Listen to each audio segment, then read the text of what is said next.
I wanted to highlight that Erin, our presenter, comes from the Digital Scholarship Center. She's the Digital Scholarship Fellow there. The Digital Scholarship Center is a great resource for people who are doing research, especially for text mining, machine learning. And so you can reach out to the Digital Scholarship Center. I put the URL at the bottom. They're really helpful in putting together strong research groups and can guide people through developing research questions and even to the point of helping for funding. So reach out to the Digital Scholarship Center if you are looking to connect with someone for support. They'd be a great resource for you. Okay, so here's the agenda for today's workshop, and our presenter, Erin McCabe. Erin is the Digital Scholarship Library Fellow at our Digital Scholarship Center, where she works with faculty using natural language processing for research questions across disciplines, from investigating bone narratives in archaeology to mapping an American history of cannabis rhetoric. She is currently applying these methods to better understand biomedical research response to COVID-19 and other viral outbreaks. Her less academic work, although not less important, includes building nonsense poem generators and networks for historical circus troupes. Erin earned her BA in French at Concordia, Montreal, and her MLIS at Pratt Institute. And she's going to be leading us through the workshop today. So hello, everyone. It's good to see you all here. I'm looking at everyone's introductions a little bit in chat here, and it looks like we've got a good spread of people.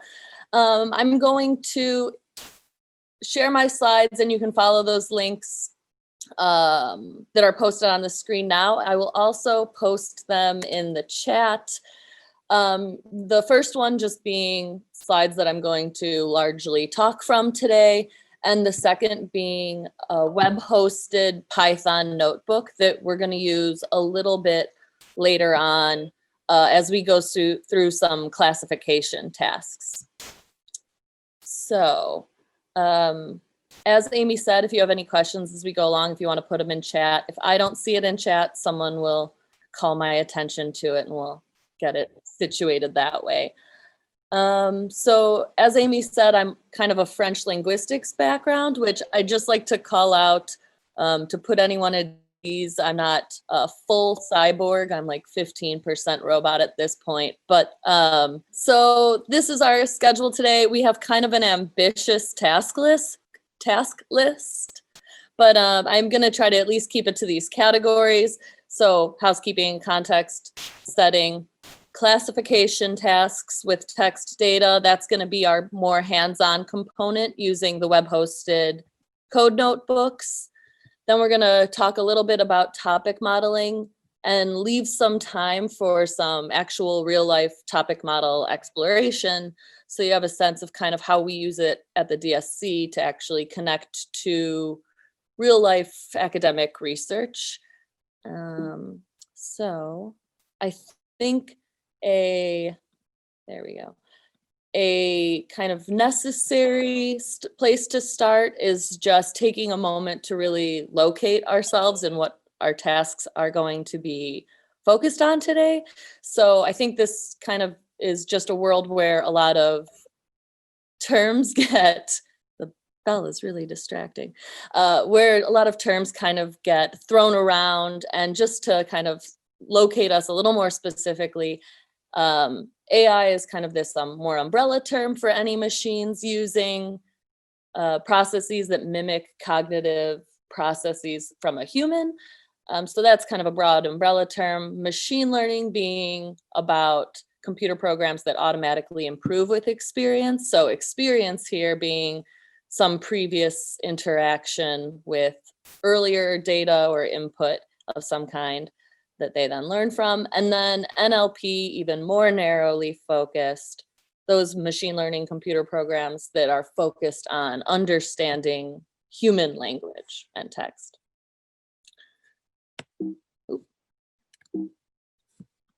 Okay. So NLP is one of those things that even if you're not familiar with the acronym, you probably interact with a little bit every day, more or less. It includes email filters, smart assistants like Siri, predictive text, things that finish your sentence when you're sending someone a message, language translation, like the not always perfect Google Translate, and then text mining and analytics, which is where we're going to spend our time today. And that includes things like extracting keywords or finding latent inherent patterns in unstructured text data. And unstructured text data here, just meaning any text data that hasn't been coded or categorized. So it might still have metadata attached to that, but these are things like books, academic articles, or any articles really, blog posts, even tweets, anything like that. Okay. So I think it seems like just from the few introductions I saw, I'm not sure where everyone's Python skills are. I'm guessing we kind of have a wide variety based on everyone's kind of job descriptions. But for those among us who are less Python inclined or completely not at all familiar with Python, I wanted to just call out 3 Python syntaxical things that we're going to use today. So you can kind of just have something in Python to kind of keep an eye out for and maybe dip your toe in at the shallow end of that. UC has a ton of Python workshops, so if you're interested in that, highly recommend. But for now, if you want to just get your eyeball used to some, look out for an import code. That's where we will import a Python library, like that is already a selection of tasks and abilities, so we don't have to rebuild the wheel. We can just call to a library that already knows how to do something and already has that code written for it. Variables are just anything that you assign a piece of data to. That data could be string or numericals or floats. So put some examples here. And then a for loop. These are really handy and you're going to see them a lot in our code today. But essentially, when you have one job that you want to push onto a bunch of different items in a list, rather than saying do X to item A, do X to item B, do X to item C, you can just say for anything in this list, do this task, and it'll iterate through the entire list. So very handy, and you'll see it crop up. Look out for it if you're not super Pythonic. I know people don't like that word, but you know. Okay, this brings us to our first more hands-on bit. If everyone can kind of go to this, if you haven't already, it might take a moment to load. While it does that, have any questions come up so far? Everyone feeling good? No questions so far, and I put the link in the chat. Excellent, thank you, Amy. So we're going to be using Python code, but the whole notebook is Jupyter, so it's annotated. And one thing I did want to say about this is if you're not familiar with Python, or if you just want to focus on following along, that's fine. But you don't need to write any Python to run the code that we'll have built out into the notebook itself. And then I posted that notebook on Binder, which is just web hosted so that you don't have to download Jupyter or download Python to run it. And this will be available beyond today's workshop. So I'm hoping to get through all of our classification tasks today, but I think we're just going to talk about topic modeling a little at a higher level so that we still have time to interact with a topic model specifically or directly. So I'm hoping we can get through all of the classification tasks, but if not, you can always come back to the binder or just come back to the binder to review or to steal chunks of code, also acceptable to work on your own projects. But let's see. All right, does everyone else have it up and running? I think it's probably a little tired from 50 participants, perhaps. in the meantime. Oh, shoot.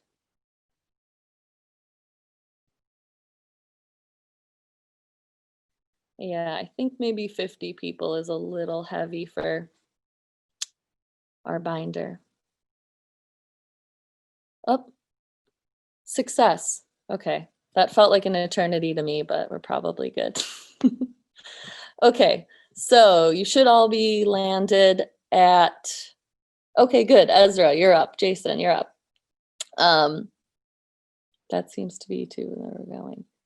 Okay, so if you're here now, hopefully most of us are here. I think I probably launched it later than other people, but you can go directly to the Python notebook, which is this link. And it should open up to look like a Jupyter notebook. So for anyone who hasn't used Jupyter or Binder or Python for that matter before, a quick couple of Jupyter notebook things. You'll be able to see that you can run code by clicking this button here, but you can also just hotkey Shift Enter.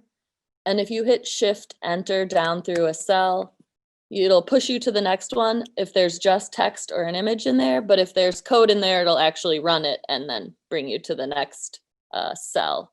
This is what I'm calling a cell. Since we did kind of already some of the context setting, I did want to include this annotation in our notebook, but I think we can skip it today. The one thing I'll call out is in our key terms, features and feature vectors or feature representations. So a feature being anything, any property that you use to describe data for machine learning, and the feature vector being that whole set of features assigned to one particular piece of data. If that doesn't make sense yet, it will shortly, but it's there and keep it in mind. So let's go straight to using your Shift Enter hotkey, importing Python libraries. So as I said, you don't need to know Python. You don't need to have it downloaded or use Jupyter Notebook. We're going to use Binder, so we can skip those steps. But the Python packages we're using today are kind of, I don't want to say the top 4, but they're definitely in the top 10 Python packages most commonly used for natural language processing tasks. I think NLTK is impossible to avoid, maybe. Not that you necessarily want to, but for any tasks that involve using Python to do some natural language processing, there's a good chance you're using one, if not all of these packages in your code at some point. So from the natural language toolkit, we're going to use it to access a corpora, a text data set. That's going to be the brown corpus. This is just so we actually have some test text to work with. You can really use any text for these tasks, but for today, we're going to use the brown corpus because it's already in NLTK and we can access it pretty quickly. It's from Brown University. It was created in the 60s. It's just a bunch of American English split into different categories. And then pandas. Oh, and then it also has a part of speech tagger, which does exactly that, tags parts of speech in text language. So, you know, nouns and adjectives and things. And then pandas is a package that'll do some data processing for us. Matplotlib is mostly for visualizing some of our data. And then Scikit learn is where we really get into the machine learning tasks that we're going to be doing. Okay, so a lot of digital research, a lot of machine learning steps have a huge precursor of some data prepping before we can get to the actual machine learning part. So we're going to start there and Shift Enter through the cells of all the imports that we just talked about. And you should see an asterisk when your code is running, and then a number will appear when the chunk of code has run successfully. If at any point in the day your numbers don't exactly match the ones here, that doesn't matter. It should be close, but if I reran this, it would change to a 4, 5, 6. So we might be a couple different. The number itself doesn't matter, just that it's ran.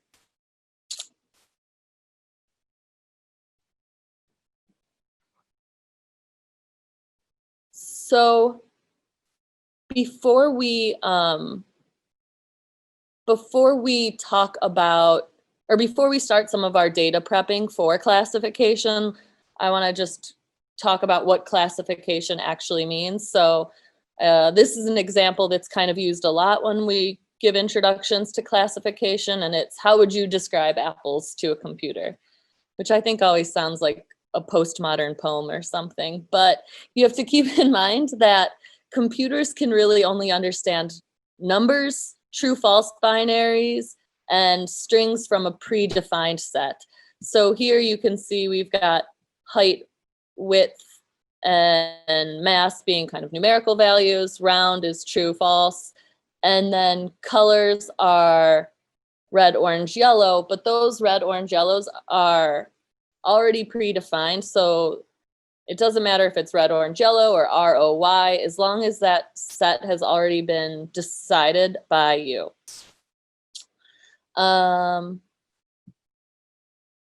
So for this example, you would really want more than just 3 pieces of data to teach your machine about what fruit is.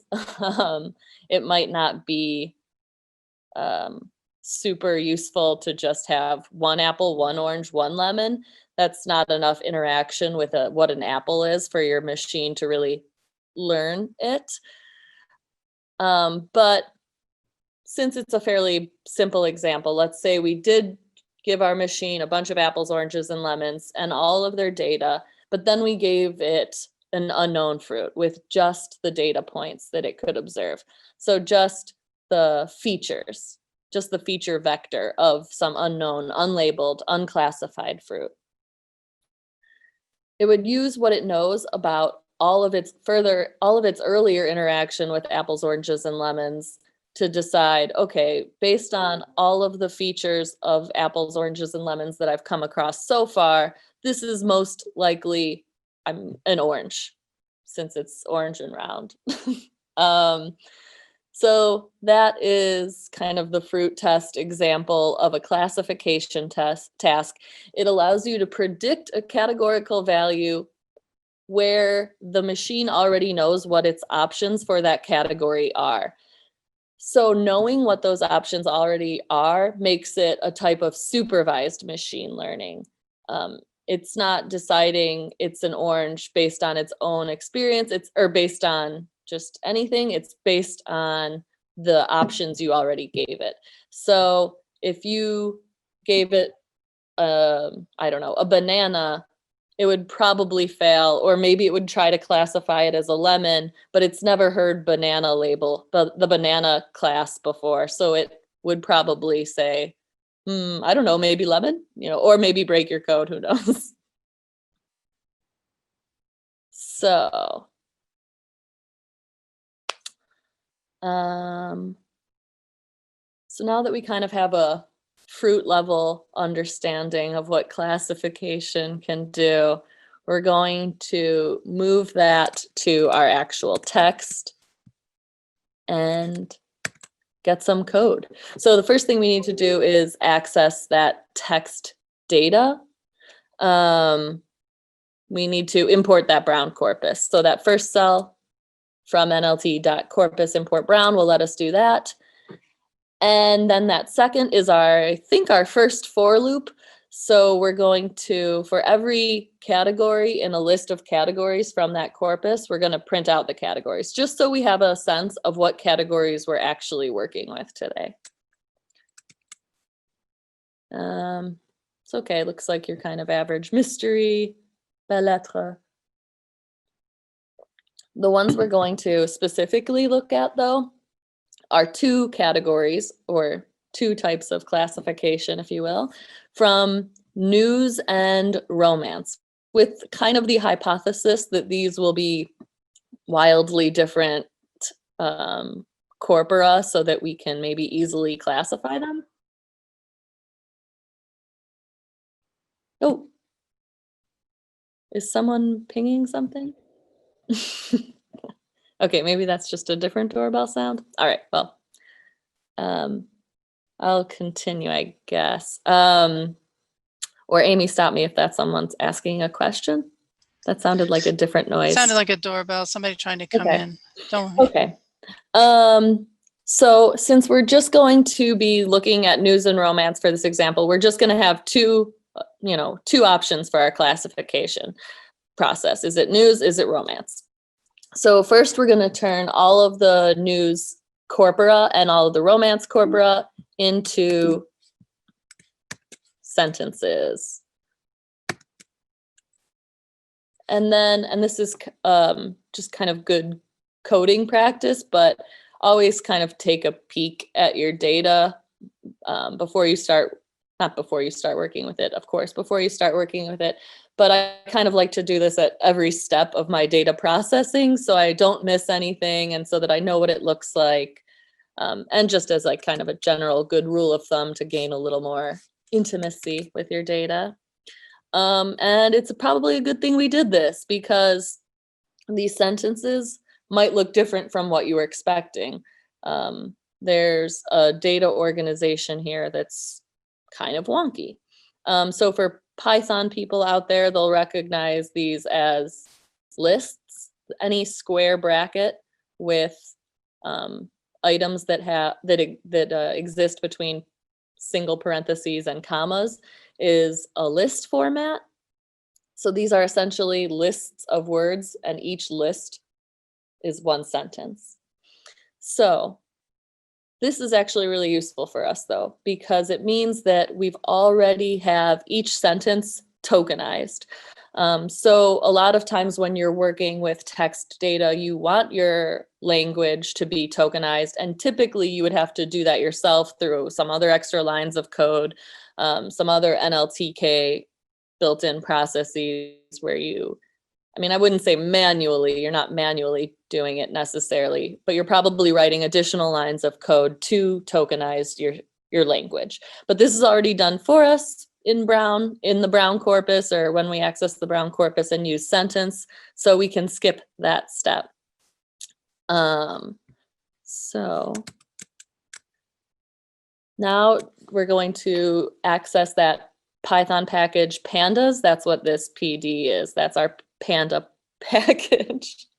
Panda package. Essentially, we're going to use a data frame from pandas. A data frame is pretty much an Excel spreadsheet type of deal. It's rows and columns.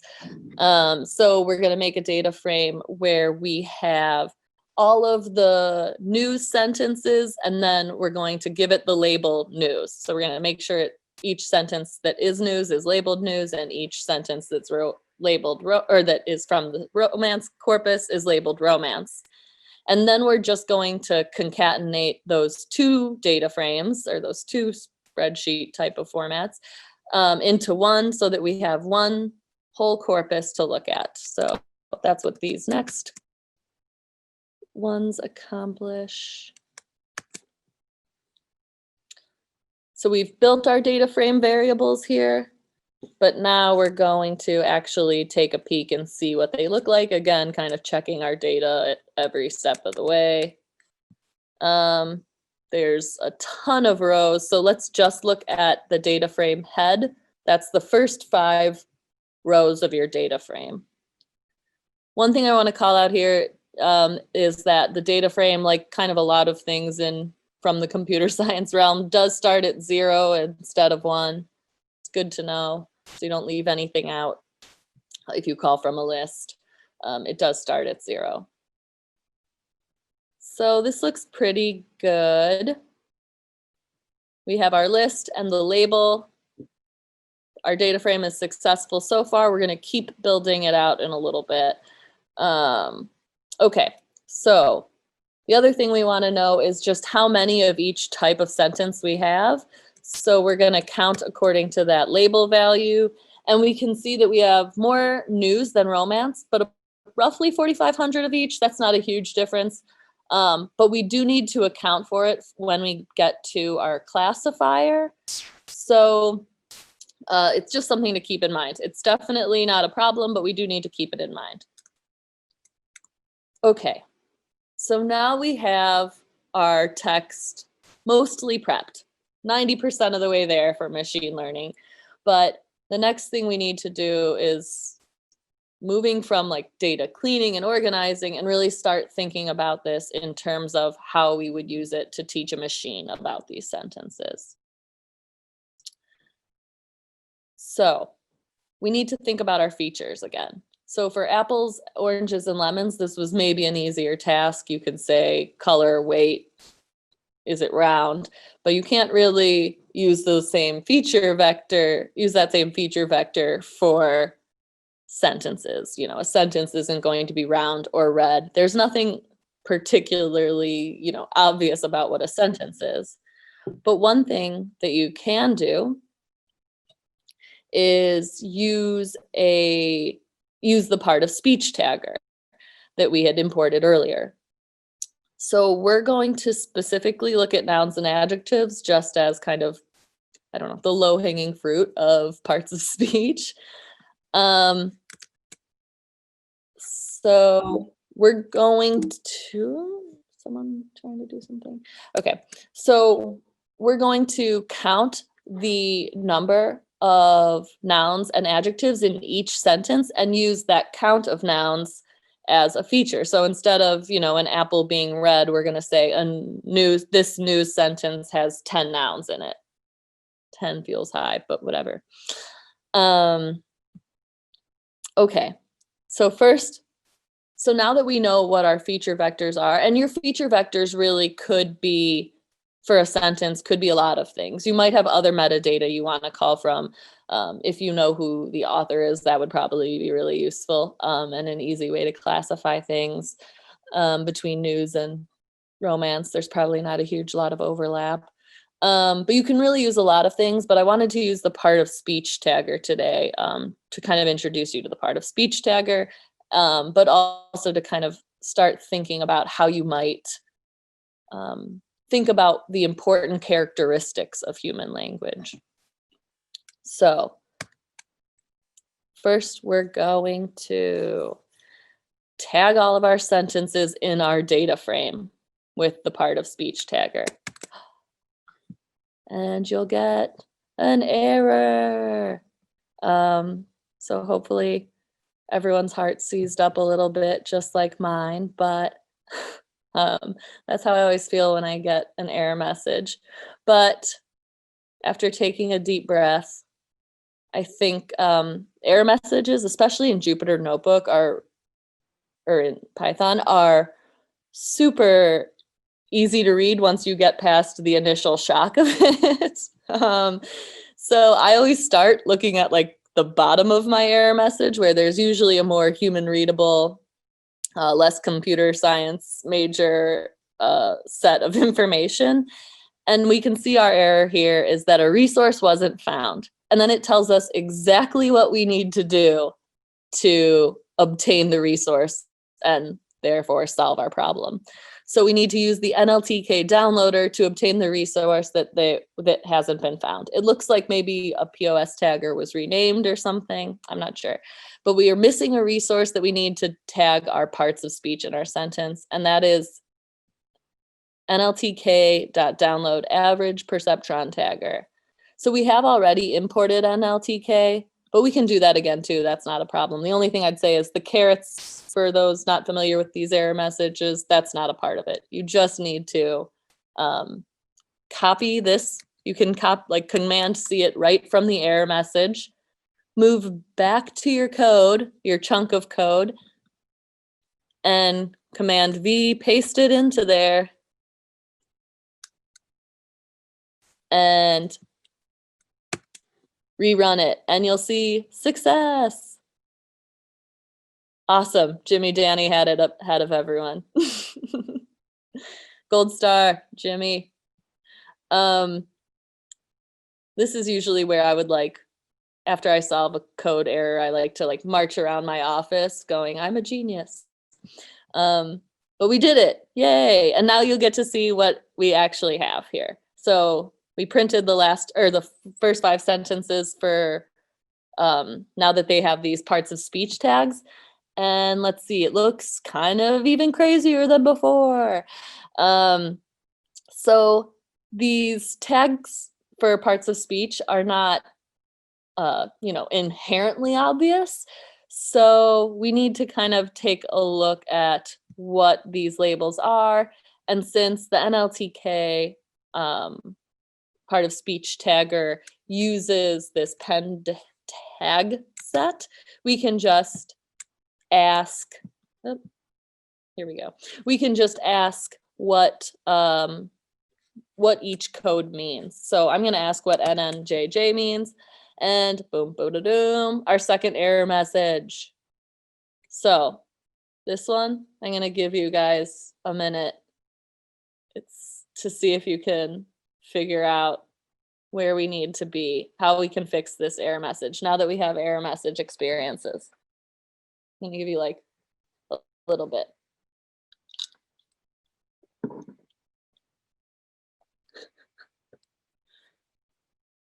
I feel like I'm talking into a void here a little. All right, Jimmy, you just can't keep coming through with the solutions and shit. Give them a minute to figure it out themselves. Okay, but you're right. It is this error message right here. It tells us we need to use the downloader to obtain this other resource we forgot in our code. So again, copy that from the error message and paste it right into our code and try rerunning it. Success. Okay, so we know that NN and JJ are the tags that we want to look at. Those stand for nouns and adjectives. This tag set from UPenn even gives us some amazing examples, like knuckle duster, whatever that means. So yeah, so now we know which ones we want to specifically focus on. We could pick any of them, but I think kind of nouns and adjectives are a good place to start, just to kind of keep our feature set small for an example case. Now we know which words in each sentence we want to look at, but we still need to count them and add them to our data frame for each sentence. So this is where we level up in terms of Python coding. We're going to define a function. That is essentially like a set of tasks that you can consistently call back to, so you're not writing the same chunk of code over and over again. And then you can, once you define a function, like this set of tasks, you can call it on different data points multiple times. So this first chunk is defining our function, and you can see that we're going to loop through each sentence in our data frame for all our news and romance sentences, and we're going to look for a part of speech, and if that part of speech exists, we're going to count it and add one every time it appears. So we're going to call that function twice, once for nouns and once for our adjectives. And then again, every step of the way, check in on the first 5 or so of your data frame. We're going to print the head and check it out. And gorgeous, we've added our 2 noun count and adjective count columns to our data frame. We keep kind of building out this data frame. And just to kind of show, you can also print the last 5. We'll print data frame tail. Okay, and then that also gives us kind of a good mix of news and romance. We can test, make sure each one shows up. Just looking at this, it looks like, news has more nouns and more adjectives than romance based on just these 10 of our data set. We'll see if that holds true throughout. A little surprising. I thought there'd be more adjectives in romance. Okay, so then let's see how much each, how many nouns and how many adjectives each type has. So not at the sentence level, but at the label level, at the class level, the classification level rather. This is again like a good check to kind of just have a better understanding of what your data is, so that you're just more familiar with it. Okay. Excellent. It looks like those 10 examples were largely true, and news does have more nouns and more adjectives than romance. Again, we can remember here that you know, there's more news sentences that than romance overall, but I don't know if that would account for that big of a difference between parts of speech, but we do have to kind of remember that. Erin, there's a question in the chat that says, it looks like the hyphen will treat it as one word. I'm not sure what that means. What is that in reference to? What hyphen? Sorry. So spike-haired. Oh, I see. Are you talking about spike-haired in our sentences? Yeah, hyphens will treat it as one word. We used the way, like several code chunks back, we used the sentence function, and that reads hyphenated terms as one word. So yeah, spike-haired is one word. The and I think yeah, I think that's true across the whole corpus when you use the sentence function from NLTK. But I would also say, just as like a gut thing, I think that's how you'd want it, because spike-haired is a single adjective here. And if that's something that is going to cause a problem for your specific data set, you can ignore that, or you know, or even just do something like a find replace in your data set. But that's where like a certain level of familiarity with your data set really comes in handy. But I would say for this case, spike-haired is something I would want as one word since it's an adjective. But yeah, you can always account for your own data set if that's gonna be an issue. But I think for language, it's largely true that spike-haired and things hyphenated are more or less one word. Maybe that's too broad of a paintbrush, but yeah, I think you can make that kind of decision independently, but know that, yeah, the sentence function in NLTK will read it that way. Okay. So where was I? Oh, so we have this now kind of further built out data frame where we have our sentence, the label or the classification, if you will, that it belongs to, and then the count of nouns and the count of adjectives. So we are going to save that now nice and complete data frame to our computer as a CSV file. And once that runs, you should see that CSV file appear back here in your notebook kind of branch thing. Yeah, there it is. df_news_romance.csv. That's how it should show up. So success. So other than thinking about the features of a sentence that would make for useful ways to have a machine learn about your sentence, we haven't really performed yet any machine learning tasks. We've done a lot of prep work, a lot of data cleaning and data rearranging, but we haven't actually performed any machine learning tasks. We've essentially used our computer as, you know, a giant fancy calculator. So now we're going to get into the actual machine learning tasks, but I will say, like a lot of digital work, it's always more data cleaning and prepping than you think it's going to be. That's just a good rule of thumb. So all of these classification steps that we're about to go into fall under supervised machine learning. So I talked about that a little bit already, but essentially, because we know that we want to categorize or to classify labels into either news or romance, those are our two options. Even if we had 40 options, we already know what those options are. And the computer already knows, or our machine already knows what those options are because we told it what those options are. So that's what we mean when we say supervised. The output options are already known. We're not trying to unearth any like hidden, like latent ideas from the text itself. It already knows what we want our label to be.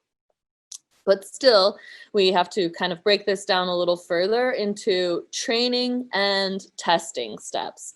So we have this, I forget how many sentences now, something like 5,000 maybe sentences between our two classifications, but we need to break, but we have them all labeled already. But that's good because we want to break it down into two groups for training our machine, or, you know, learning it.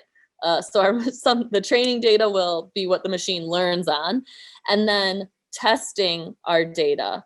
And then we'll use that to give to our machine, once it's learned everything it's learned about the previous sentences, to say like, how successful is it at classifying these sentences that it doesn't know the label for. But we're going to use our fully labeled sentences because we need something to compare the machine's output to. So we're going to split this group up in our sentences, split our group of sentences up into 75-25. I think I've done 80-20, but I think maybe 75-25 is more industry standard.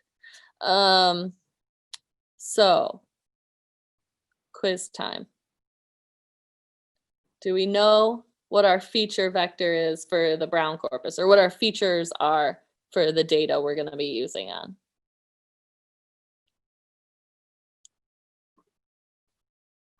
Anybody? Jimmy, Danny?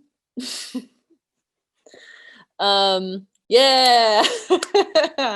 Thank you. Yes, so our features are the number of nouns and the number of adjectives. That's what the machine is going to use to learn about the sentences. So, excellent. We're going to use training data and then the testing data. So first, we're going to import all our packages again. I think we already have I think we have most of these already, but just in case you break these up into two separate code notebooks, I want to keep them here for a second time. Just remind us what packages we're using. And then we're going to read in that data that we just saved to that CSV file. And then we're going to use that number of nouns, number of adjectives, features to make a feature vector and assign it to labels. So this is going to be another data frame, right? So now this is just our feature vector data frame without the actual sentences, because the machine won't be looking at the sentence itself to classify whether it's news or romance, like the actual words in the sentence. It's only going to be considering the number of nouns and number of adjectives. Those are the feature vectors we're giving it. Okay, and then again, we'll see, just to remind ourselves how many of each we have.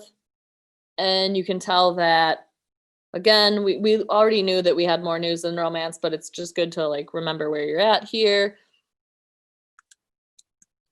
because this is where it's going to actually come in handy. Okay. So we have our feature vector only data frame ready, and we can partition this into training and testing. And like I said, we're doing 75-25 split. So you want as much data as possible to have your machine learn on. So that's a good kind of typical split, 75-25.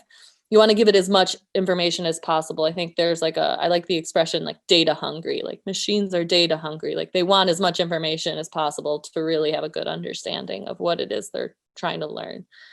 So this is where we finally make use of that Scikit learn package we imported way at the beginning that is going to be focused on the actual machine learning component of this, the machine learning tasks of this process.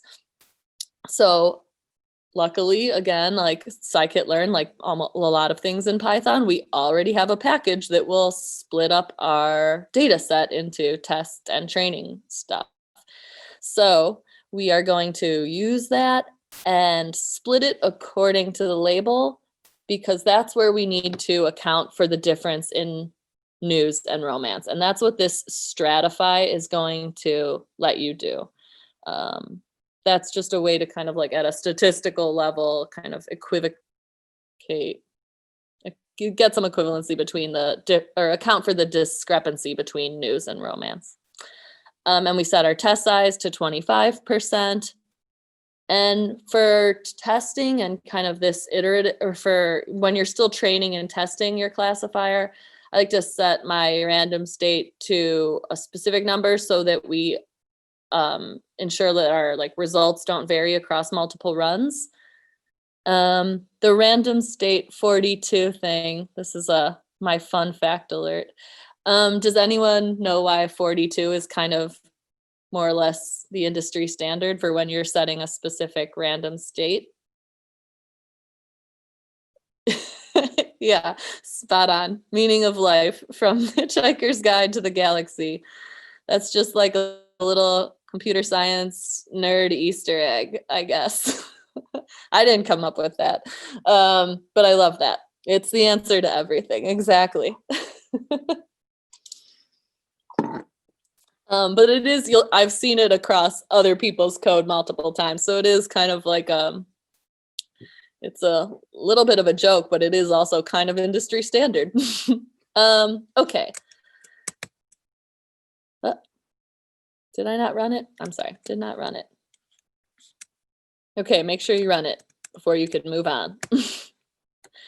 Okay, and then we can just see how many of each, how many sentences now, or how many data we have in each of our test and our train and our test data set, sub data sets. Okay, so you see that, just over 6,700 in our training. That's going to be what the machine learns on. And then we're going to use the remainder to test our machine's results. So now we have to decide what classifier to use. So this visualization is so handy. It looks a little intense at first, but I really, really do like it. So we're going to start at the start. This kind of makes it like it's a little gamified. It looks like a Candyland or something. We're going to start here and ask ourselves, do we have more than 50 samples? I like that if you don't, it just says get more data. So yes, we do have more than 50 samples. Are we predicting a category? Anyone? Yes. So, and then do we have labeled data? Yes, we do have labeled data. And are we working with less than 100,000? Yeah, we don't have that much. So we are operating under 100K. So it suggests the linear SVC classifier. I love this algorithm cheat sheet. I think it's really handy as you kind of start playing around more. It does look like a lot at first, but it's a pretty good map. So we're going to use we answered all our yes, no questions and found ourselves at linear SVC. Boom, done it. Excellent. So this is kind of a rough GIF of what that will look like. And then we can actually get into it now that we have our classifier identified.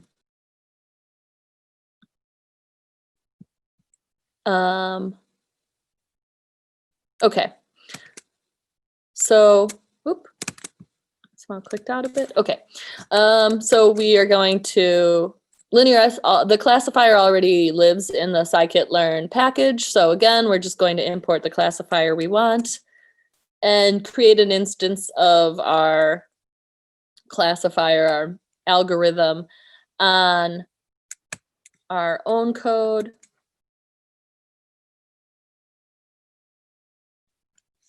Fit our data using our actual data, like our specific data, the Brown training data. Okay.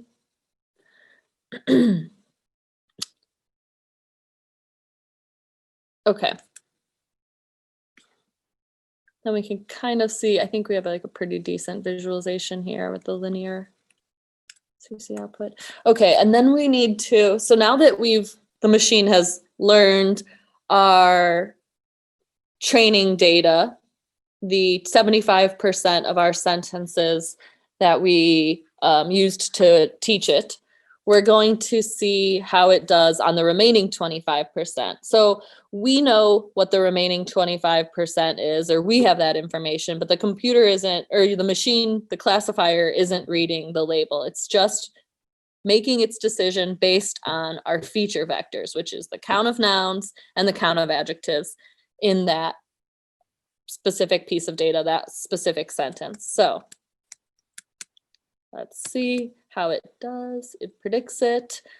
And then we want to see what the results are, like give the, score that test, see how well the computer or the machine does. And 71% of the time successfully identifies whether a sentence is news or romance. Maybe not the best grade. Definitely not something you would want to use as a classifier. I mean, that's a passing grade, I guess. But yeah, not super successful. Definitely not where you would want it to be to make use of it. But let's look at it one other way and make a little confusion matrix, looking at these results more specifically so we know if it did better or worse on a particular category. Looks like it maybe did a little better on the news category. Not great on really either, but it looks like it did a little better on news. And that might just be because news had higher numbers of nouns and higher numbers of adjectives. So it's maybe a little easier to judge. I don't know. But either way, 71% is not, anything you can actually use. So you would have to, if your real end research goal was being able to classify new sentences into news or romance, if that was really your end goal, you would have to continue fine-tuning your algorithm. And there are a couple things I think you could try here. We only have a 2-point feature vector, count of nouns, count of adjectives.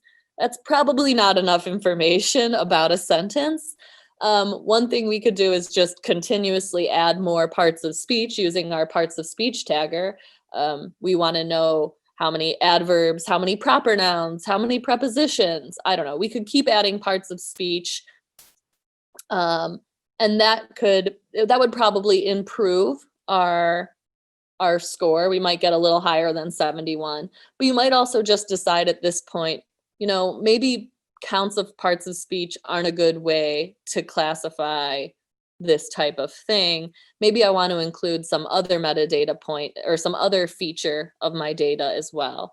And that's where your kind of research curiosity and understanding of your data set would come in handy. But I definitely would say that, for a sentence, two features in your vector are probably not enough to really get your machine going. Another solution you could try is just feeding more data. So more new sentences, more romance sentences. The more data, the easier it is to learn, but that just might not be a good enough classifying feature, the count of nouns or count of parts of speech.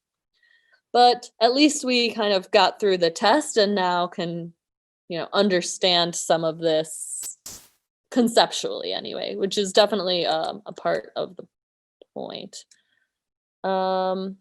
We're actually doing pretty good for time, probably because I'm monologuing up here. So yeah, I mean, if anyone has any ideas they want to share in chat about other ways that they think, other features that they think they could add to sentences, feel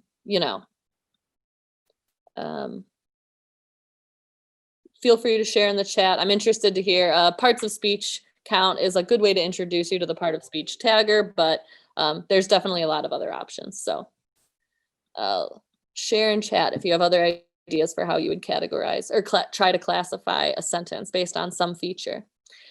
But so getting back to the level of supervised or unsupervised. Stop words. Yeah. That's a good one, Rebecca. So NLTK actually has a stop word package in it that will remove stop words based on, I mean, I think they have stop words for other languages too, but English language stop words, which a lot of times are things like articles, like indefinite or definite articles, or prepositions. It might include other types of words like very or something like that. But that will really kind of tighten up your data a lot of times. Sometimes you are interested in keeping those stop words if you're looking at something from a more linguistic lens and you want to know, you actually want to know about articles and prepositions, like that's an important part of your research question. But a lot of times taking those out will really tighten up your data a bit. So yeah, stop words is a really good option to kind of sharpen your data. I think for this example, it would, because stop words aren't really nouns or adjectives, or the automatic stop words in NLTK's stop words function aren't nouns or adjectives. I don't think it would change our results here at all. But if you were starting to include other parts of speech, that would be one thing. Yeah. So yeah. And stop words are just kind of broadly like things you would generally ignore, like that don't contain a ton of meaning, like the indefinite articles and things. Oh, and the other thing I would say about stop words is that a lot of times they are kind of specific to your data set or specific to your discipline. So for instance, I was working on an archaeology project and some words just showed up everywhere. They're not stop words in terms of the whole English language, but they're stop words that are endemic to archaeology. Things like site. I think site was just like the number one word in our whole corpus that wasn't by, just so many leaps and bounds. It ended up watering down all of our other results because it was so heavily used. So that's another case where you want a little bit more familiarity with your specific data set and potentially your kind of broader disciplinary focus, because a lot of stop words will be endemic to your discipline or to your data set. And even if you know those stop words for your data set going out the gate, I would I always tell like researchers to like leave them in for the first few runs until you can see where they're absent from, because that might just be just as interesting before you remove stop words. Can Scikit-learn do more in the way of model evaluation? For example, calculating F-score to differentiate false negatives and true negatives. Scikit-learn is pretty robust. Hold on. Sorry, Mark Chalmers had a question. I think I kind of muttered that to myself, but Mark was asking if Scikit-learn can do more in the way of model evaluation. For example, calculating F-score to differentiate false negatives and true negatives.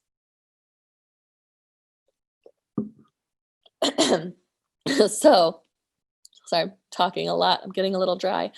So I don't know about the F-score specifically, but my gut instinct, and maybe this is me putting too much faith in Scikit-learn, but I'm guessing yes. And Ezra, who's further along the human robot spectrum than I am, says yes, exclamation point. It does calculate F-score. It can calculate F-score. And there's a link in the chat about other metrics you can use.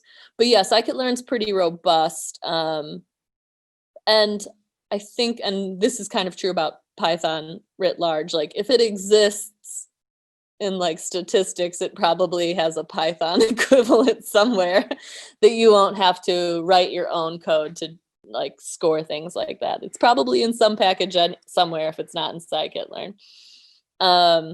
That's not like a super clean answer, but it's the truth. So yeah, if you're interested more in those metrics, you can look at the link Ezra just shared to everyone in the chat.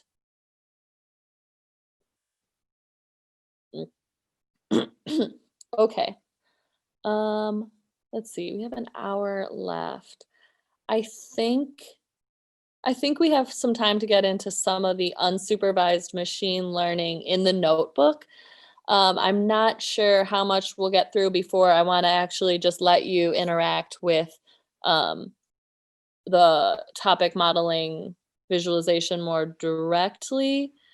But does anyone need like a quick brain rest, or should we move on to unsupervised machine learning, specifically topic modeling tasks? So Erin, I'm just going to jump in. I think we Yeah. had set that this would go till 12 o'clock. Oh yeah, that's, oh, you know what? You're right. I'm sorry. You're right. But if you want to continue to 12:30 and if people are interested to stay on. No, thank you, Amy, for checking me. I was thinking I started at 10, but you're right. Okay. Or I was thinking I was starting at 11, but it was 10:30. You're right. Okay. Yeah, that time flies when you're talking to yourself in a white room. Okay. Thank you, Amy, for checking me on that. We're not going to go into topic modeling tasks in our notebook, but like I said, all of this notebook, which is annotated, so you're not just going through it completely unguided. It's annotated, the code is there. You can work through the unsupervised machine learning, which is broader than topic modeling, but the notebook has topic modeling tasks. In the notebook, it should be there for just about forever.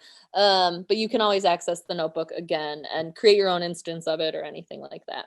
So yeah, I won't get into the specific technical tasks, but I wanted to go through some of the technical tasks, like some of the Python code aspect of these, at least a little bit more specifically, so that you have a technical grounding. I think there's a big, like a big risk of always being accused of using tools like a black box. So if you can speak to some of the specifics of what the steps are actually doing behind the scenes, that's always helpful. But I also want you all to kind of walk away with like a little bit more grounded understanding of just how machines learn about language at a conceptual level. So I think we're just going to talk about topic modeling really quickly in terms of its status as unsupervised machine learning. So for the unsupervised machine learning, we had apples, oranges, and lemons, or, you know, romance and news sentences, but we knew what those labels, what that output was going to be, what those classifications already were. So we were asking the machine to learn it towards a really specific goal. But for unsupervised machine learning, we might not know what these are, apples, oranges, and lemons, we don't know what those labels are. So topic modeling is an example of this. And we're going to work specifically with LDA topic modeling. But essentially, we're asking the machine to learn about text data that we give it and use its own type of intelligence to unearth latent things in the text, hence latent, LDA. I always butcher dishlay. I say it different every time I say it out loud, so I'm not going to try. But yeah, so the latent part is that the idea that in terms of context, words and language patterns have kind of these latent context-based semantic meanings. So for instance, you know, if you didn't know like what LaCroix was, but I gave you 3 sentences, like there's a LaCroix on the counter and I put a straw in my LaCroix and I like the bubbles of a LaCroix, you could probably infer that LaCroix was some type of carbonated drink based on the context you see it appear in. So topic modeling kind of works in a similar way, where if words have a high probability of co-occurring together, there's probably some shared contextual meaning. And that's what a topic ends up being. So any words that have a high probability of co-occurring together in a document. Now, if you have those words co-occurring together in one document, that's super different than if you have those words co-occurring together across 80,000 documents. And we're not just talking about 2 words, we're talking about 10 words, 50 words, all of the words in your data set. What is the probability that they occur in this group? So it's like a very complicated sorting. Oh, my connection just failed. Well, that's okay. We're done with this part anyway. So it's a kind of more complicated sorting hat, I guess. So this is called a probability distribution. So it's a probability of a whole host of words. And when we look at a topic model, it's not going to have that label like we saw for our fruits or for our sentences of this topic is about, fruits, and this topic is about news, and this topic is about romance. The topic is just the words in that topic itself, the words that have a high probability of co-occurring together based on the data set you gave it to work on.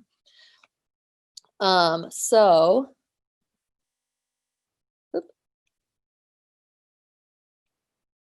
probably should have been showing that. So let's go to our model. It's at this link here. I will also,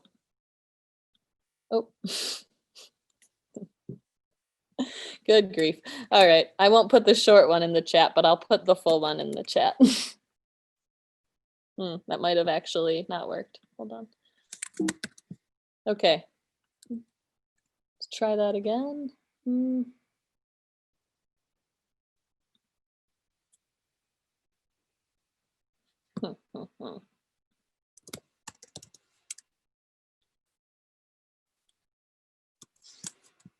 Okay, it did work for you. Okay, then I'll stop futzing. Thank you, James, for letting me know that the link worked. Okay, so when you get to that link, you're going to see something like this without the red annotated parts. The red annotations are my own. This is a topic model that the DSC is using in a real live research project of our own. It's based on a data set from CORD-19, a CORD-19 data set, which is essentially a COVID-19 data set collected by government, some government office, I forget now. But we have 30, we're working with, you can see 30, just shy of 32,000 documents. So a number that is fairly implausible a human would be able to get through and make any collective sense out of. And they're all about COVID-19. And the structure of this is a hierarchical tree. So we have the topics on this side, but we've further grouped them into topic clusters. So if a topic is a collection of words, a topic cluster is a collection of related topics. Just in terms of interactive elements, you can sort in the cluster chart. If I, for instance, have cluster 7 highlighted, it's also highlighted in my tree network. And then the corresponding documents of that cluster will show up in our document viewer here. You can also click on the specific topic nodes and have those documents show up. So at either level, at the topic cluster level or the topic level. So I wanted to give everyone like 10 minutes, let's say, to look through this. I know that's not enough time to get a ton of analysis here, but if you look through it as just kind of a starting point to some questions you might ask, I would say spend the next 10 minutes clicking through and familiarizing yourself with it, and ask some kind of guiding questions. Might be, what terms show up in topics or topic clusters alongside hydroxychloroquine? The term pandemic appears in which topic clusters? What is the context for the term pandemic? And then just more broadly, are there any topic clusters or topics that surprise and or intrigue you?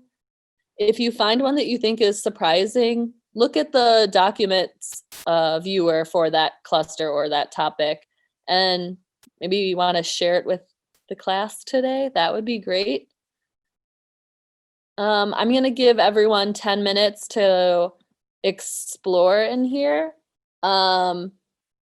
And I will as well alongside you, but let me know in the chat. I'll keep it open as well if you guys have other questions as you start to manipulate through here a bit.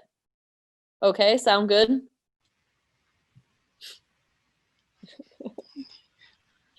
So Erin, just a heads up that Mhm. 10 minutes would give us 5 minutes left in the workshop. All right, maybe we'll make it like, I don't know, 7. We'll split it 50-50. And I do want to give a big shout out to our ASL interpreters, Jessica and Amy. They've been doing a fantastic job through these very technical workshops, and we're very grateful that UC provided this service. So thank you for coming today and helping us.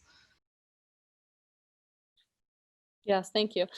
So one of the questions that came up was that we're using this tool as a search tool for similar articles.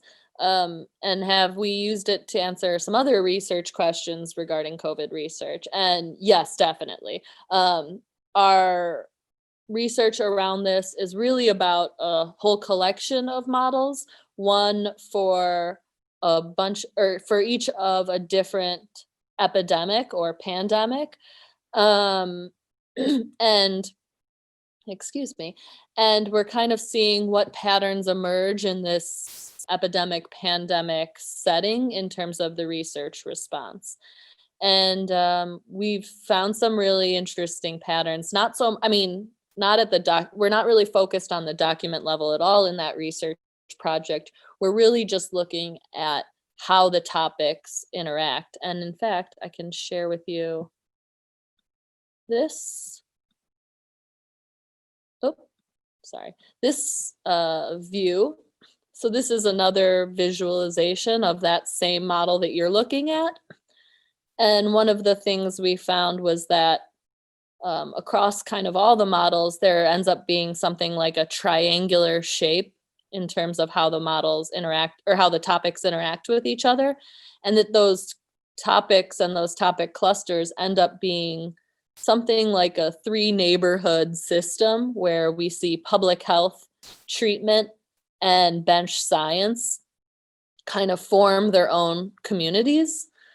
And this is reassuring to kind of see, because when we talk about it with medical professionals, they say that it's kind of common parlance that there's bench bedside population is like a common kind of almost linear process for biomedical research.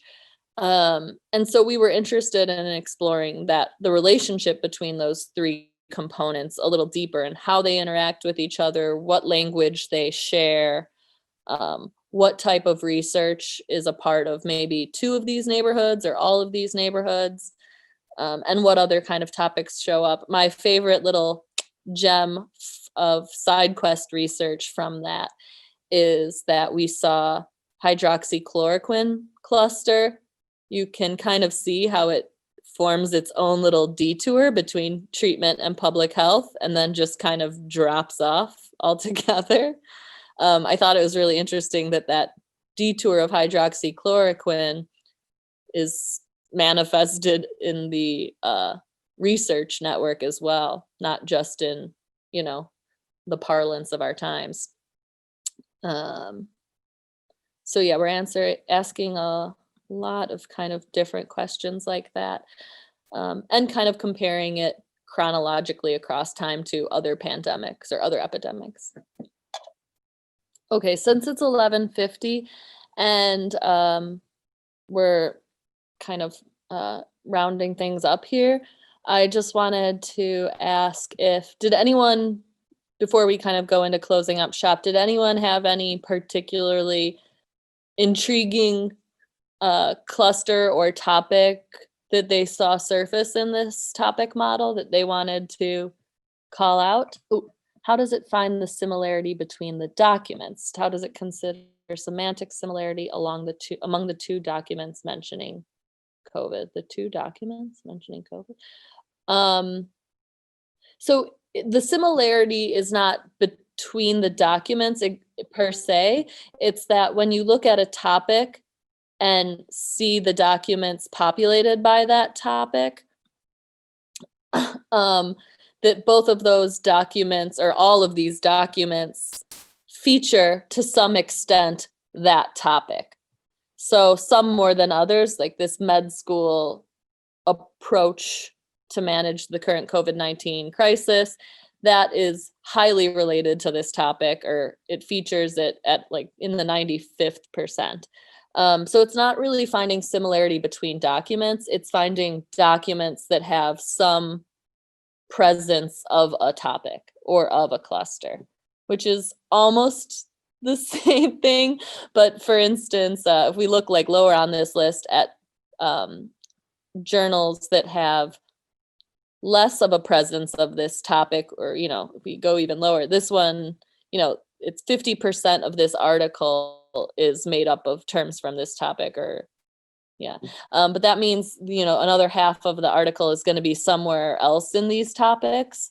And the combination of topics in a document is not going to be the same between documents.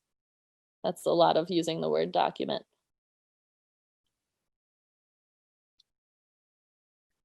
How does it come up with that score? The topic score is that probability. Ezra, do you have more useful terminology for this? Perhaps about the topic score?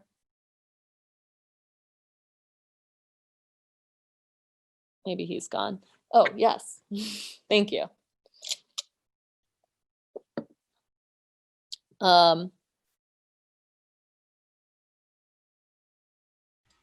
Let's see. So the question is, how does it come up? How does the platform come up with the topic score shown in the document viewer here?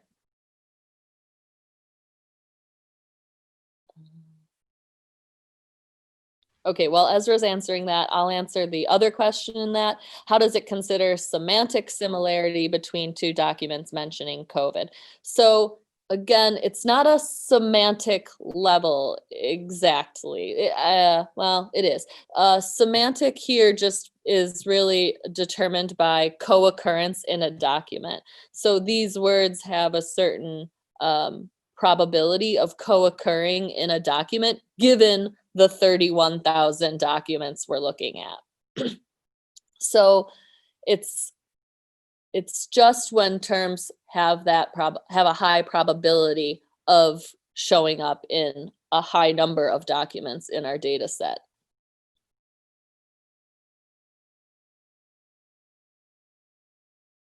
Ezra says that it's really related. Oh, the topic score is related to the learned word distribution of that topic. It looks at how many of those words occur in the document.